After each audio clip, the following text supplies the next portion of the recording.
बिस्मिल्लाहिर्रहमानिर्रहीम, अस्सलामुअलैकुम। मैं हूं रुखमा इरफान मलिक। सिचुएशन रूम में आपको खुशामदीद कहेंगे। चीन से आने वाला नोवल कोरोना वायरस 5 माह के दौरान अब तक 185 ममालिक को बहुत बुरी तरह मुतासर कर चुका है और पाकिस्तान भी इस वक्त इस वायरस की शदीद लपेट में है। पाकिस्तान में भी केसेस हर रोज़ बहुत ज़्यादा इंटेंसिफाई हो रहे हैं, सिचुएशन वर्स्ट होती जा रही है और इस वक्त पूरे पाकिस्तान में केसेस की मजमूई तादाद 8000 से तजावुज़ कर चुकी है। यानी कि कल तक जो तादाद 7000 से कुछ ही फिगर्स ऊपर थी, आज ये तादाद 8000 से तजावुज़ कर चुकी है, जबकि इस वायरस के सबब 167 अफराद जिंदगी की बाजी हार चुके हैं। पंजाब इस वक्त सबसे ज़्यादा मुतासरा सूबा है और पंजाब में जो केसेस हैं वो 3600 से तजावुज़ कर चुके हैं। और ये वायरस जो था 26 फरवरी को कोरोना का पहला केस कराची में मंजर आम पर आया था। मार्च के महीने में हमने इतना इजाफा नहीं देखा, लेकिन अप्रैल में हम दुगना इजाफा देख रहे हैं। वायरस की रोकथाम के लिए बर वक्त इकदाम किए गए हुकूमत की जानिब से। प्रोविंशियल सतह पर भी फेडरल गवर्नमेंट ने भी बहुत से इकदाम किए। लॉकडाउन किया गया, फिर लॉकडाउन में तोसी की गई, अब लॉकडाउन को 30 अप्रैल तक पंजाब में बढ़ाया गया है। लेकिन हम फिर भी केसेस में इजाफा देख रहे हैं, जिसकी एक वजह तो ये है कि लोग जो हैं वो इस लॉकडाउन को ठीक से फॉलो नहीं कर रहे और एक वजह यह भी है कि पाकिस्तान की टेस्टिंग कैपेसिटी जो थी वो मार्च के महीने में इतनी बेहतर नहीं थी, लेकिन अब अप्रैल में बहुत ज़्यादा टेस्ट किए जा रहे हैं और जितने टेस्ट हो रहे हैं उतने ही ज़्यादा केसेस भी अब रिपोर्ट हो रहे हैं। आज हम कोरोना की ओवरऑल सिचुएशन पर गुफ्तगू करेंगे। सिचुएशन रूम में हमारे साथ मौजूद हैं professor doctor Sardar Al Farid, principal हैं जनरल अस्पताल लाहौर के और मेंबर हैं scientific task force on corona, वजारत साइंस एंड टेक्नोलॉजी। डॉक्टर साहब, वेलकम टू द स्टूडियोज। जी थैंक यू। जी सर, हम केसेस में बहुत तेज़ी के साथ इजाफा देख रहे हैं। मार्च में हमने उतना इजाफा नहीं देखा, लेकिन अब अप्रैल में हम दुगना इजाफा देख रहे हैं, जिसकी एक वजह तो ये बताई जा रही है कि पाकिस्तान की टेस्टिंग कैपेसिटी बेहतर हो गई है, लेकिन नंबर्स जो हैं वो स्टेबल नहीं हो रहे। अभी इस वायरस से पाकिस्तान को मज़ीद कितना ख़तरा है और हमारी स्ट्रैटेजीज़, हमारे इक़दाम क्या होने चाहिए कि हम इस पेंडेमिक को कंट्रोल कर सकें? बिस्मिल्लाहिर्रहमानिर्रहीम, आपने एक अच्छा क्वेश्चन किया।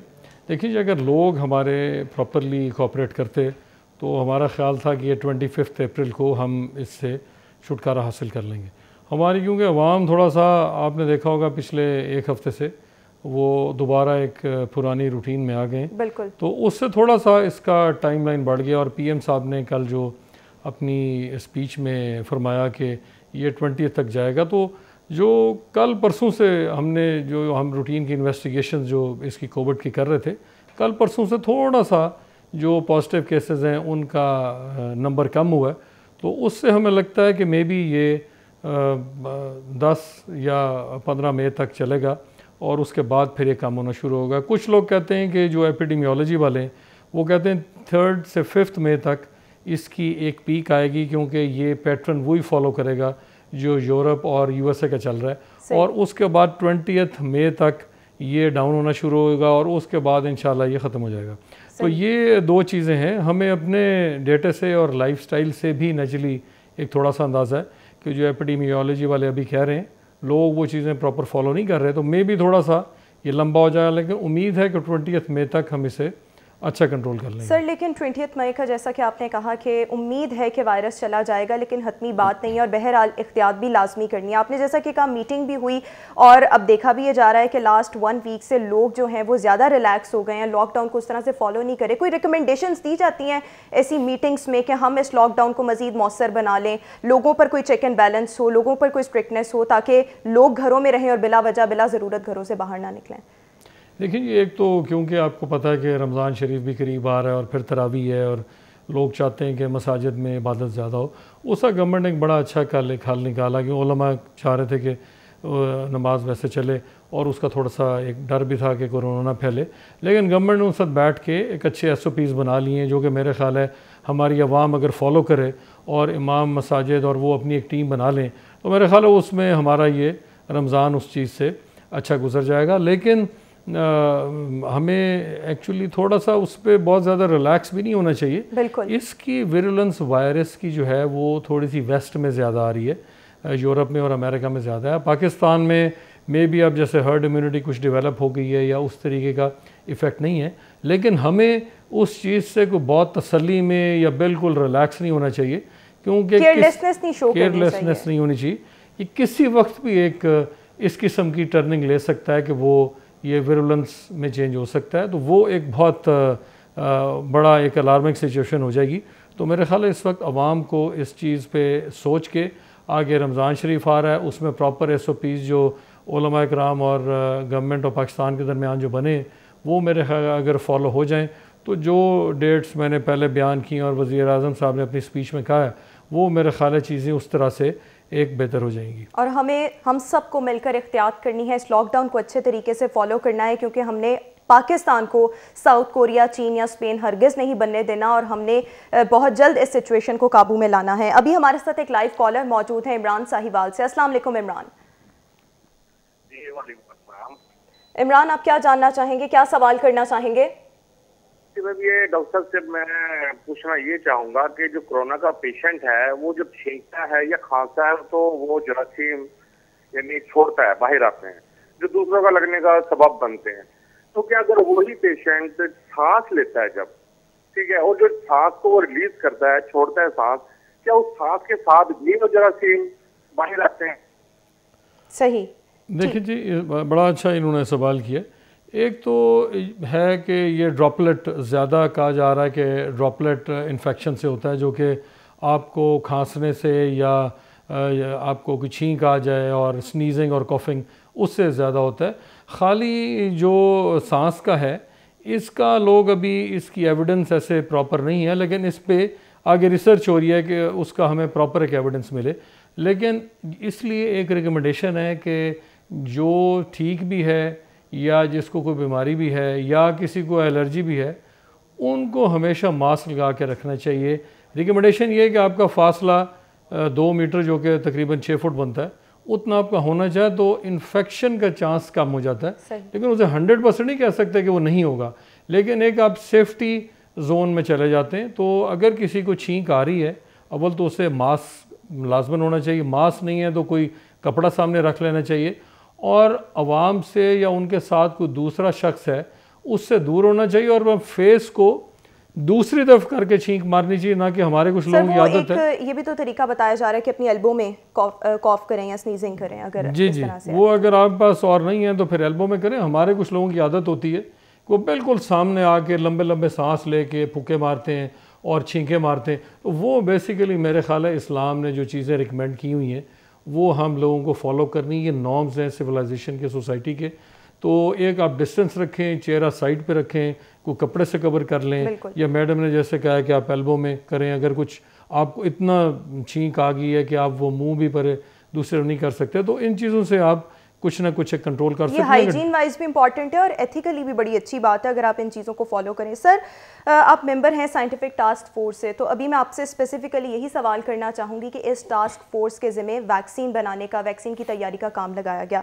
कोरोना से इंसानियत को बचाना इस वक्त सबसे बड़ा चैलेंज है और पूरी दुनिया में वैक्सीन तैयार करने की कोशिश की जा रही है। नॉर्मली जो वैक्सीन तैयार होती है उसके लिए कहा जाता है कि 1-2 साल लग जाते हैं। कोरोना की वैक्सीन के लिए 12 से 18 महीने का वक्त बताया जा रहा है। 70 से ज़ायद मुमालिक काम कर रहे हैं पाकिस्तान में, और ये टास्क फोर्स इसके लिए क्या काम कर रही है? देखिए जी, हमने तो पहले डिफरेंट आर्म, हम एक स्टडी कर रहे हैं जिसके पहले डिफरेंट आर्म्स बनाए हैं, और उस आर्म्स में ये है कि हम डिफरेंट मेडिसिन ट्राई कर रहे हैं, जिसमें क्लोरोक्वीन है, हाइड्रोक्सी क्लोरोक्वीन है, एजिथ्रोमाइसिन है, फेरॉलसेल्टिमिवर है जो एंटीवायरल है। इनके डिफरेंट कॉम्बिनेशन ट्राई हो रहे हैं। एक चीज़ तो ये है कि ऑलरेडी अवेलेबल है, इसका फिर ड्रैप ने एक हमें अप्रूवल दिया है, और UHS इसका एक बना है फोकल यूनिवर्सिटी, और उसके साथ जितने एफिलिएटेड इंस्टीट्यूशंस हैं उनमें ये एक रिसर्च हो रही है। फेडरल गवर्नमेंट में अलहदा होगी इस्लामाबाद में, सिंध वाले अपनी यूनिवर्सिटी से एफिलिएट होंगे। तो ये चीज़ एक इस तरीके से हम स्टार्ट कर रहे हैं। अगली बात आ जाएगी और फिर हम देखेंगे कि हमारा इसमें क्या रिज़ल्ट आता है। US में आपको पता है एक बहुत ज़्यादा डिबेट चल रही है जिस पे कि उनके प्रेसिडेंट कह रहे हैं कि ये आप लाजमन यूज़ करें। उनका जो डिपार्टमेंट है NIH और इन्फेक्शस डिजीज़ का, उनका ख्याल है कि इसकी एविडेंस नहीं है तो बग़ैर एविडेंस शुरू नहीं करना चाहिए। वो अपने ट्रायल्स कर रहे हैं, फ्रांस में कुछ ट्रायल्स हो चुके हैं। वैक्सीन का ये है कि वैक्सीन में इसकी डिबेट बहुत ज़्यादा चल रही है। एक ग्रुप कह रहा है कि वैक्सीन इज़ द आंसर और वैक्सीन आप लगाएंगे तो ये टोटली आप प्रिवेंट करेंगे। एक ग्रुप है वो कहता है वैक्सीन के ऊपर अभी हमें नहीं जाना चाहिए, जो हमारी ट्रीटेबल मेडिसिन है उस पर जाना चाहिए, क्योंकि उससे इसकी विरुलेंस कम हो जाएगी और फिर सिम्टम्स छोटे मोटे फ्लू की तरह आ जाएंगे। वैक्सीन पे हम लोग ट्राई कर रहे हैं। वैक्सीन के लिए जो चीज़ इंपॉर्टेंट है, आपको, क्योंकि इस वेरिएंट्स इस वायरस के बहुत ज़्यादा आ चुके हैं। जो चाइना में स्टार्ट हुआ था वो इसका सी टाइप थी, और फिर उसके बाद यूके और यूएसए में गया, वायरस मुसलसल म्यूटेट कर रहा है, उसकी वो वेरिएशन उसमें आ रही है। तो उनका कुछ और था। तो इसमें ये कि ये रिसर्च बेसिकली जब आप इसकी सारी टाइपिंग को देख लेंगे, विच इज़ जीन सीक्वेंसिंग, इसकी सारी जीन सीक्वेंसिंग हो जाएगी, तो फिर आपका प्रॉपर वैक्सीन बनेगा। कि ये नहीं कि वैक्सीन आपका एक वेरिएंट के लिए बन जाए और उसमें दूसरा वेरिएंट हो तो फिर वो काम ना करे। हमने जो LGH में किया, पहले हम ई जीन पे कर रहे थे। गवर्नमेंट अब उसमें जो साइंस और टेक्नोलॉजी, फेडरल गवर्नमेंट, ये NDMA अब कोशिश कर रहे हैं कि जो किट्स आएँ वो किट्स और बेहतर आएँ। अब जो किट्स आ रही हैं वो इसकी 4 जीन्स के ऊपर काम कर रहे हैं, जिसमें L है, E सर, है। जिस तरह से आपने कहा कि वायरस म्यूटेट हो रहा है, चाइना में इसकी कोई और शक्ल थी, पाकिस्तान में और अमेरिका में और, तो ऐसा मुमकिन है कि वायरस ये जो वैक्सीन है ये हर ममालिक की मुख्तलिफ हो, या एक ही वैक्सीन बनेगी और वो सब जगहों पर चल सकती है? इस पर तो जी अब रिसर्च हो रही है, और ये एक डॉक्टर साहब का USA से भी चल रहा है सोशल मीडिया पे, और वो उनका कहना ये है कि जिन लोगों ने फ्लू शॉट्स लिए हुए हैं, जो फ्लू के लिए वैक्सीन होता है, उनको अगर आप टेस्ट करें तो उनमें समहाउ कोविड पॉजिटिव आ रहा है। वो एक अलग, उसके ऊपर ज़्यादा हमें रिसर्च करने की ज़रूरत है। वैक्सीन होगी या एक वैक्सीन ऐसे बनेगी जो कि सारे वेरिएंट्स के ऊपर आके काम करेगी और उसे कंट्रोल करेगी। अब जैसे एंटीवायरल का मैं थोड़ा सा आपको बताता चलूँ। सर, एंटीवायरल पर भी बात करेंगे, अभी हम प्रोग्राम में इकबाल करेंगे। एक ब्रेक के बाद जब वापस आएंगे तो एंटीवायरल पर बात करेंगे। Professor doctor Sardar Al Farid Studios में हमारे मेहमान हैं, आप हमारे साथ रहिए।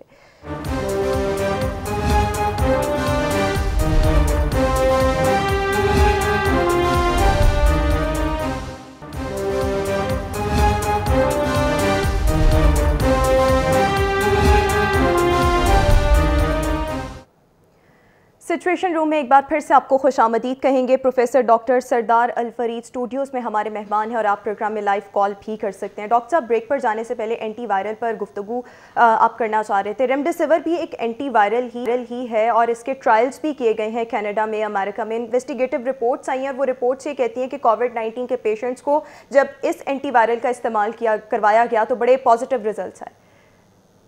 जी, ये आपने बड़ी अच्छी बात की। इसमें देखें, पाकिस्तान में पहले जो है ऑलसेल्टिमिवर चल रही है, जो पहले टेमी फ्लू के नाम से आई, और H1N1 जो बर्ड फ्लू आया उसमें यूज़ हुई और उसके अच्छे रिजल्ट्स आए। अब आजकल हम जो ट्रायल कर रहे हैं उसमें ऑलसेल्टिमिवर भी है, और जो क्लिनिशियंस इसको दे रहे हैं ट्रीटमेंट में, और ये ऑलरेडी चल भी रही थी वायरल इन्फेक्शंस में, तो इसके रिज़ल्ट्स बहुत अच्छे आ रहे हैं। ये जो रेमडेसिविर का आपने फरमाया, ये सबसे पहले नेब्रास्का में, ओमाहा एक जगह है, वो स्टेट में ये यूज़ हुई और ये मंकीज़ में यूज़ हुई और इसका अच्छा एक इफ़ेक्ट आया। तो उन्होंने फिर बाद में इसको, अब इसका ट्रायल आगे कहा कि हम ह्यूमंस पे कर रहे हैं और रिजल्ट्स अच्छे आ रहे हैं। ये बेसिकली फिर इन्होंने इसको इबोला की इन्फेक्शन में जब उसका वायरस आया उस पर भी इसको इस्तेमाल किया, और ये ख्याल है कि RNA वायरसेस जितने भी हैं उनमें रेमडेसिविर जो है ये अच्छा काम करेगी। हमने अभी इसको, यहाँ हमारे पास है लेकिन उस तरीके से हमने अभी इसको स्टार्ट नहीं किया, लेकिन ऑलसेल्टिमिवर हमारी जो हम इन कॉम्बिनेशन दे रहे हैं इसको एजिथ्रोमाइसिन के साथ और क्लोरोक्विन के साथ, तो उसके रिजल्ट्स अच्छे आ रहे हैं। आगे नेक्स्ट स्टेप ये, क्योंकि एक स्टडी अच्छी आई है, इसको भी आगे देखना पड़ेगा। मे बी अगली कोई स्टडी है उसमें हम। सर, क्राइटेरिया क्या होता है किसी भी वैक्सीन को या किसी भी दवा को इस्तेमाल करवाने का, अप्लाई करवाने का पेशेंट पर?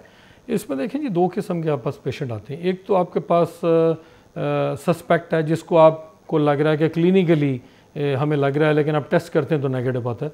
जिसमें हमारी चाइनीज़ से मीटिंग्स हुई हैं तो उन्होंने कहा कि ये 55 to 60% टेस्ट पॉजिटिव आएगा और बाकी में पॉजिटिव नहीं आता। उन्होंने कहा कि answer is test test and test.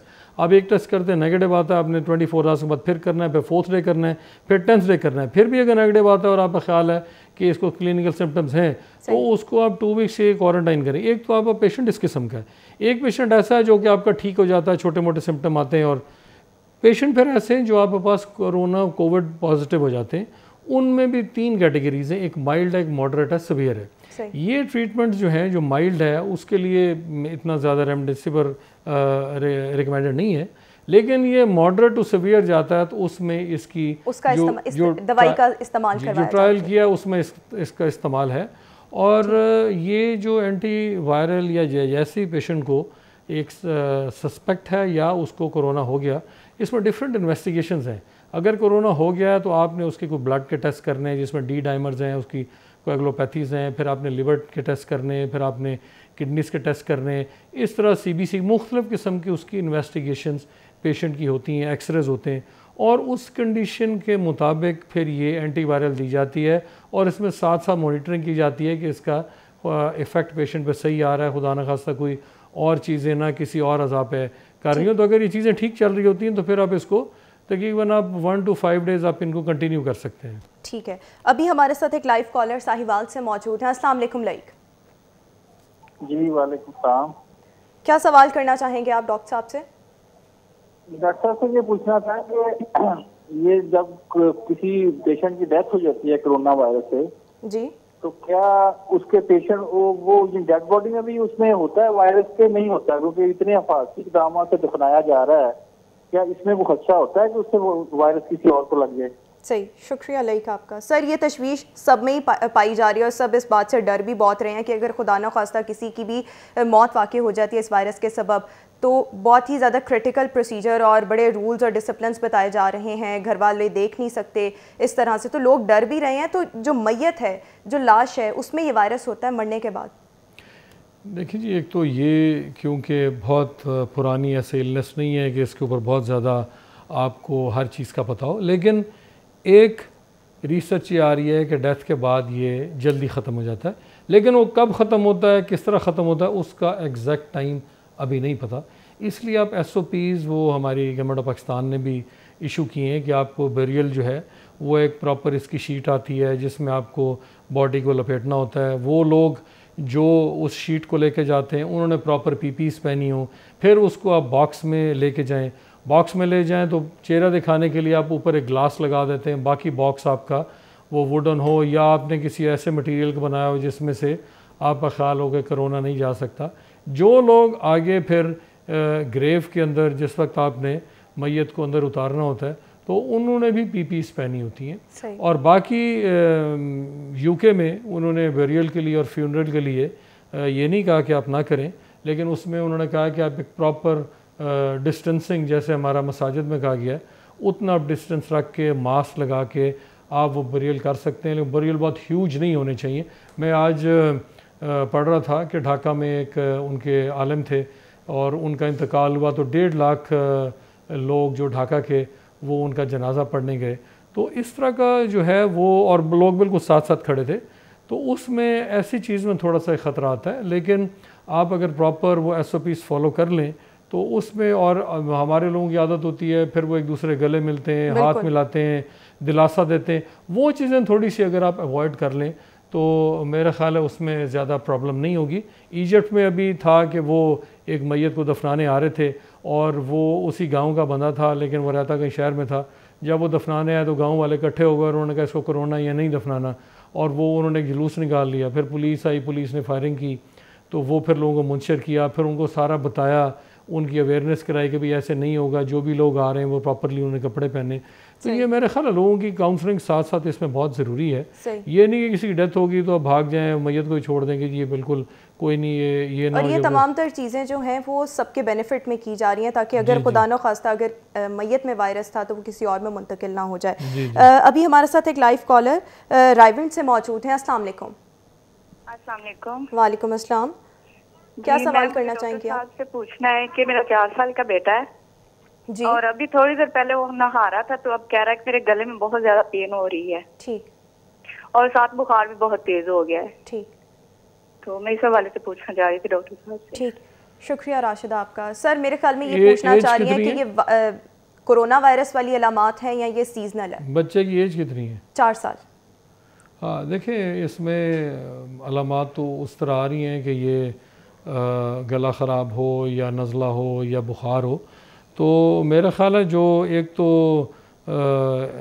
बच्चे को जो रूटीन की आप नज़ले या बुखार या गला ख़राब, ये ज़रूरी नहीं कि कोरोना हो, लेकिन आप वो मेडिसिन शुरू करा दें जो आप रूटीन में ख़राब उसमें गले में देते हैं और बुखार के लिए देते हैं, और उसको क्वारंटीन करें। अगर आपका ख्याल हो कि ये बुखार जो है वो कल तक ज़्यादा हो गया या परसिस्ट कर रहा है और खांसी शुरू हो गई और ठीक नहीं हो रही, तो फिर मेरे ख्याल है इसमें जो भी सेंटर्स हैं जहाँ पे टेस्टिंग होती है, बच्चे की टेस्टिंग लाजमन होनी चाहिए। अगर बच्चे के सिम्टम ठीक हो जाएं तो उसे घर में क्वारंटीन कराएं और टेस्ट का वेट करें। अगर बच्चे के सिम्टम ठीक नहीं हो रहे तो फिर जो सेंटर्स गवर्नमेंट ने डिक्लेयर किए हैं उधर इमीडिएटली जाएं, तो वो आगे इसका एक ख़ास SOPs प्रोसीजर है वो स्टार्ट कर देंगे। तो परेशान आप इसमें ना हो, जो रूटीन की आप मेडिसिन देती हैं बच्चे को वो शुरू करा दें, साथ में पैनाडोल वगैरह दें, बुखार के लिए वो कैल्पोल दें, और अगर कल तक आपको लगे ठीक नहीं हो रहा तो जो आपका डेजिग्नेटेड सेंटर है उससे रब्ता करें।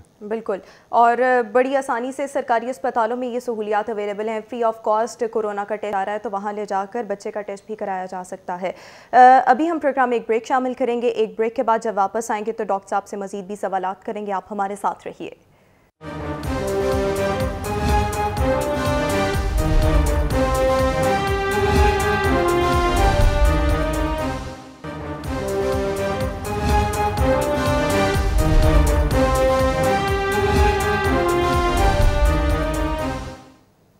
सिचुएशन रूम में एक बार फिर से आपको खुशामदीद कहेंगे। Professor doctor Sardar Al Farid Studios में हमारे साथ मौजूद हैं। डॉक्टर साहब, आप मेंबर हैं scientific task force on corona के और वजारत साइंस एंड टेक्नोलॉजी ने इसको कायम किया। वजारत साइंस एंड टेक्नोलॉजी की जानिब से पाकिस्तान इंजीनियरिंग काउंसिल को वेंटिलेटर्स बनाने का काम सौंपा गया था। ये काम कहाँ तक पहुँचा? देखिए, वेंटिलेटर बनाना कोई मेरे ख्याल है बहुत ज़्यादा मुश्किल काम नहीं है, और यहाँ पे हमारे यहाँ एक्सपर्ट्स मौजूद हैं। कुछ लोग न्यू वेंटिलेटर्स पे काम कर रहे थे, कुछ रिफर्बिश पे करते हैं कि वेंटिलेटर जब ख़राब होता है तो उसको ठीक करते हैं, तो लोग वो टेक्नोलॉजी जानते हैं। हमें थोड़ा सा इसको जो गवर्नमेंट अब कर रही है कि इस चीज़ को प्रॉपर एक ऑर्गेनाइज तरीके से, और हम क्वालिटी कंट्रोल ऐसा कर लें कि हमारा वेंटिलेटर जो ड्यूरेबल हो और रिज़ल्ट वो अच्छे दे, तो इंशाल्लाह बहुत जल्द 4-5 महीने में वेंटिलेटर्स जो हैं वो पाकिस्तान में बनने शुरू हो जाएंगे। और एक उससे अभी ये हमारी खुशकिस्मती है कि हमारे पास अभी वेंटिलेटर्स हैं तो उतने ज़्यादा नहीं जितने अमेरिका के पास थे, लेकिन हमारे पास शॉर्टेज नहीं हुई, ये अल्लाह का शुक्र है, क्योंकि हमारे यहाँ पर सवेरिटी उतनी नहीं है, तो उसमें अल्लाह ने हमें बचा लिया। लेकिन ये कि अब इस वक्त जो अब SOPs गवर्नमेंट बना रही है, मेरे ख्याल है उस पर बहुत रैपिडली और अगले 5 से 6 माह में वेंटिलेटर्स भी बन जाएंगे लोकल सतह पर। देखिए, एक 9/11 के बाद एक दुनिया थी, कोविड-19 के बाद it will be a totally different world. दुनिया को इस वक्त एक तहिया कर लेना है कि ख़र्चा जब तक पूरी दुनिया हेल्थ पे ज़्यादा नहीं करेगी तो ये दुनिया इस तरीके से सर, मुझे तो पर्सनली ऐसे फील होता है कि बाकी ममालिक जो तरक्की याफ्ता हैं, जो बहुत ज़्यादा डेवलप्ड हैं, अमेरिका को ले लें या और भी जितने भी हैं यूरोपियन कंट्रीज़, सबके हेल्थ केयर सिस्टम एक्सपोज हो गए हैं इस पेंडेमिक के बाद। ये आपने बहुत सही बात की। देखिए, हमारे डॉक्टर्स को ऑलरेडी एक्सपीरियंस है, एक बेड पे 2-2, 3-3 पेशेंट्स होते थे, और हमें उस तरह का वर्कलोड और वो सारा करना, हमारे पैरामेडिक्स एंड नर्सेज हैं, इनको उसका ऑलरेडी एक्सपीरियंस है। वेस्ट ने इस तरह का वो 14 से 15 मरीज़ टोटली दिन में देखते थे, उनको इस तरह का वर्कलोड संभालना उन्होंने सोचा भी नहीं था, और वो ये जो पेंडेमिक आया ये आगे एपिडेमिक में एक चेंज हो गया, तो उनके लिए ये अलग एक प्रॉब्लम। और पाकिस्तान से ऐसा एक एपिडेमिक भुगत भी चुका है डेंगू की सूरत में। जी।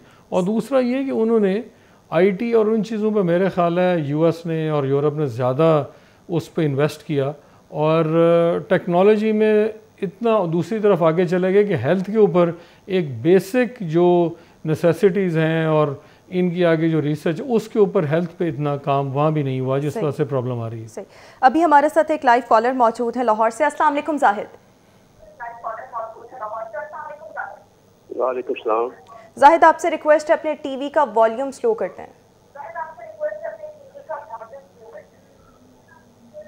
हेलो जी, सवाल बताइएगा, आप क्या जानना चाहते हैं? जी आ रही है। मेरा ये सवाल है जी डॉक्टर साहब से, अगर झटकी के दौरान माँ में कोरोना की अलामात हो तो क्या वायरस बच्चे में मुंतकिल हो जाता है? सही, शुक्रिया आपका सर, बड़ा अच्छा सवाल है और बड़ा वैलिड है, और बहुत से लोग ये जानना भी चाह रहे होंगे कि झटकी के दौरान माँ में वायरस की तशखीस हो गई, बच्चे में आ जाएगा वायरस। अच्छा, इसमें तो ये खैर बहुत अच्छा सवाल हुआ, और इस पे मेरे ख्याल एक प्रोग्राम पहले किस चैनल ने प्रेगनेंसी का किया, लेकिन ये काफ़ी सारे इसमें सवालात हैं जो अभी तक आंसर नहीं हुए। एक चीज़ तो खुशनसीबी है जो प्रेग्नेंट खातून है कि इसमें प्रेगनेंसी की इम्यूनिटी टोटली चेंज हो जाती है, और इम्यूनोलॉजी जो है वो प्रेग्नेंट खातून की सारी ऑल्टर होती है, और जिसकी वजह से प्रेग्नेंट ख़वातीन में कोरोना बहुत ज़्यादा नहीं आ रहा। ये एक खुशकिस्मती है प्रेग्नेंट ख़वातीन की। हम अब एक रिसर्च कर रहे हैं जिसमें डेनमार्क और स्पेन के साइंटिस्ट हमारे साथ हैं, और क्योंकि उनके पास पेशेंट ये प्रेगनेंसी विद कोविड-19 थोड़ा है, चाइना के पास कुछ पेशेंट्स थे, फिर यूएस के पास कुछ पेशेंट आए हैं, लेकिन वो इतना लार्ज नंबर नहीं है। एक केस रिपोर्ट हुआ है चाइना से और एक यूएस से, जिसमें चाइना में एक बच्चे को वो पॉजिटिव था मदर के बाद, और दो बच्चे थे यूएसए में जो पॉजिटिव हुए हैं, लेकिन उस पर फर्दर अब वो टेस्ट कर रहे हैं कि जो उस कमरे में उस वक्त जो एंटर हुआ उन सब के भी टेस्ट हो रहे हैं कि उनमें से कोई पॉजिटिव नहीं था, उनसे ट्रांसमिट हुआ या।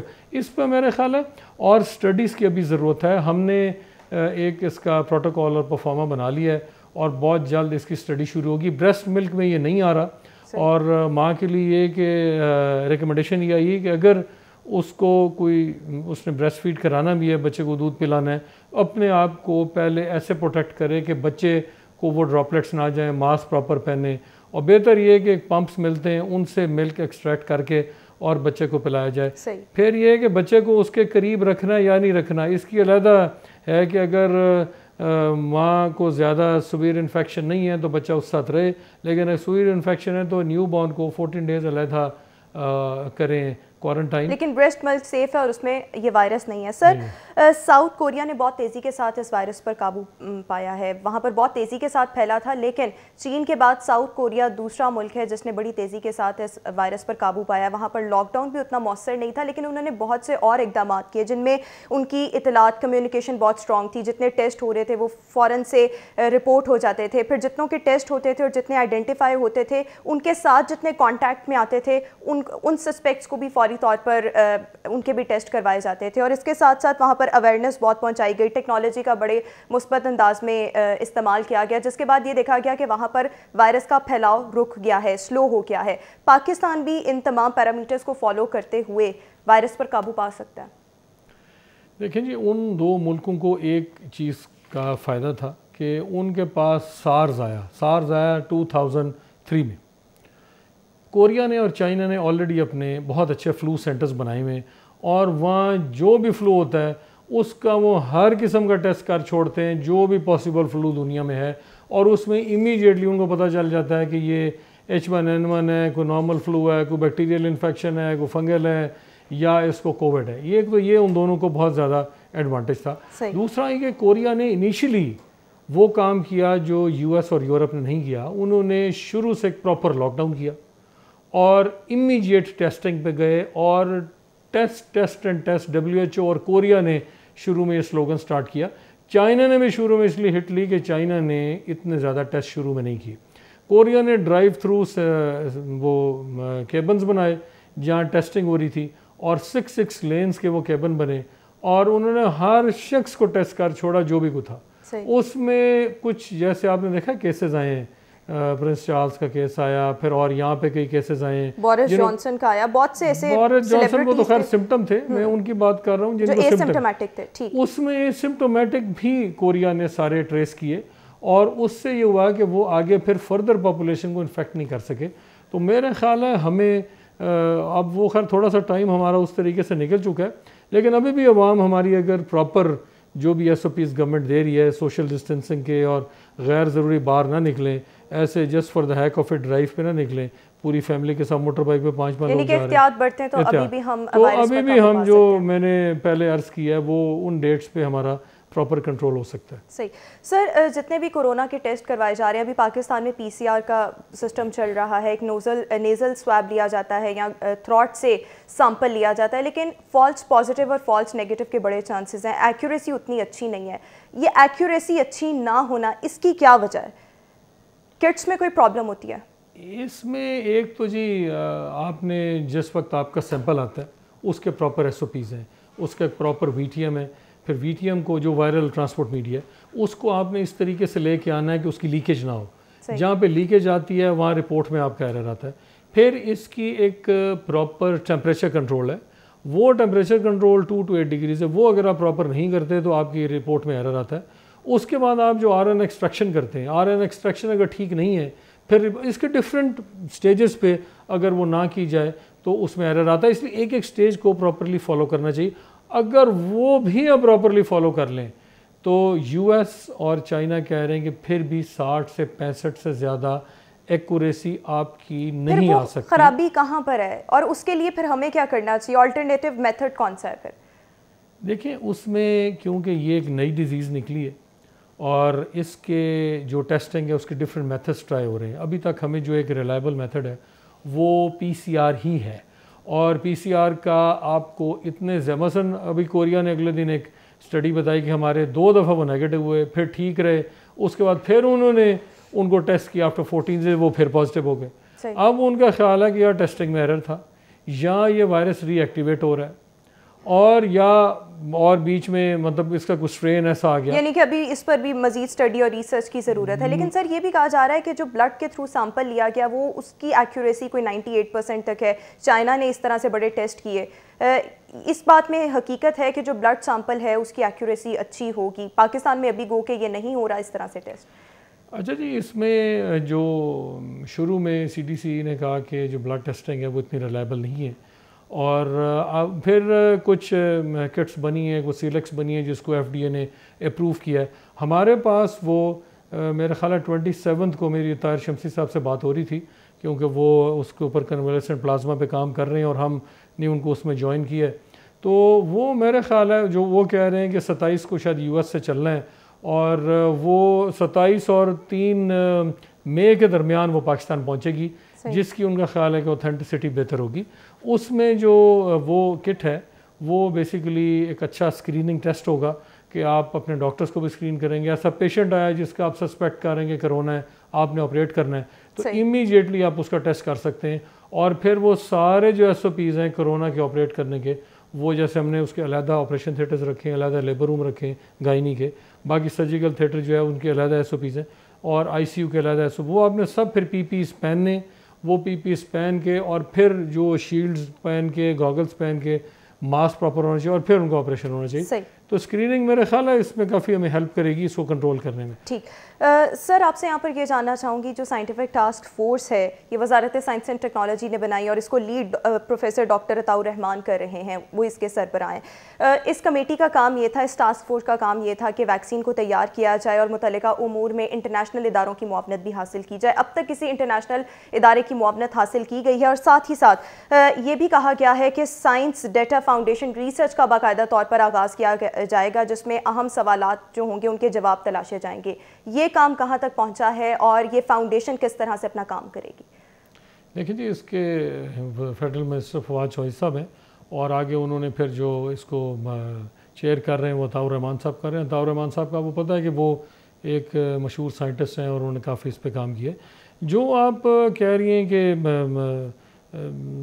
साइंस की मिनिस्टर ने आंसर करनी, उसमें देखिए डिफरेंट इंस्टीट्यूशन जो यूनिवर्सिटीज़ हैं उनमें ये हेल्प सेंटर्स और कॉल सेंटर्स और स्काइप इस तरह का हेल्पलाइन स्टार्ट हो चुकी हैं। या मसलन हमारे LGH में है, UHS में है, फिर KE में है, सर्विसेज में है, पंजाब यूनिवर्सिटी में है, फिर GC में है, तो इस तरह पिंडी में है, निश्तर में है। ये सारी जगहों पे ये हेल्पलाइंस यही चीज़ें आंसर कर रही हैं। अब जहाँ वैक्सीन का है उस पर एक मीटिंग हमारी जो फवाद चौधरी साहब के साथ हुई, वो इस्लामाबाद थे और वो वीडियो लिंक पे हुई, अताउर रहमान साहब कराची थे। उसमें एक चीज़ बहुत इंपॉर्टेंट आई, और इकबाल साहब भी थे जो कराची में होते हैं, वो साइंटिस्ट हैं, कि इसमें सारे सेंटर्स को आपस में कोऑर्डिनेट करना है, और जिसके पास जो फैसिलिटी है उसको हमने एक प्रॉपर कोऑर्डिनेशन में ले आना। लेट से कि हमारे पास किसी के पास जीन सिक्वेंसर है तो हमें फिर उसकी फैसिलिटी आगे हासिल करनी कि वो, यानी कि रिसोर्सेज को शेयर किया जाएगा। जी, आपकी जीन सिक्वेंसिंग जब प्रॉपर चलेगी और वो सारा देखा जाएगा तो फिर ही वैक्सीन आएगी। तो इस वक्त मेरे ख्याल है जीन सिक्वेंसिंग पर काम शुरू हो गया है और साथ साथ वैक्सीन का भी चल रहा है। तो इंशाल्लाह में भी अताउर रहमान साहब का ख्याल है कि इसको 12 से 18 महीने उनका ख्याल है कि लगेंगे। मैं भी थोड़ा सा जल्दी हो जाए अगर हम सब का फोकस साइंटिस्ट का, डॉक्टर्स का और इसके ऊपर ज़्यादा हो तो फिर जल्दी एक ब्रेक थ्रू आ जाएगा। सही। ठीक, डॉक्टर साहब ने बड़े मौसर अंदाज में वैक्सीन के बारे में भी बताया, वेंटिलेटर्स के बारे में भी बताया और ओवरऑल कोरोना से मुतल्लिक रहनुमाई भी की। प्रोफेसर डॉक्टर अल फरीद स्टूडियोज़ में हमारे आज के मेहमान थे। डॉक्टर साहब बहुत बहुत शुक्रिया आपका, आपने बड़े अच्छे तरीके के साथ हमारी और हमारे व्यूअर्स की रहनुमाई की। आप सबसे जाते जाते वही गुजारिश जो रोज़ाना होती है कि लॉकडाउन आप सबके बेनिफिट में है, तो बराए मेहरबानी इस लॉकडाउन पर बड़े अच्छे तरीके से अमल दरामद कर लें, स्ट्रिक्टली फॉलो कर लें और साथ ही साथ जो इख्तियाती तदाबीर बताई जा रही हैं उन पर अमल कर लें। मुझे दीजिए इजाज़त, अल्लाह हाफ़िज़।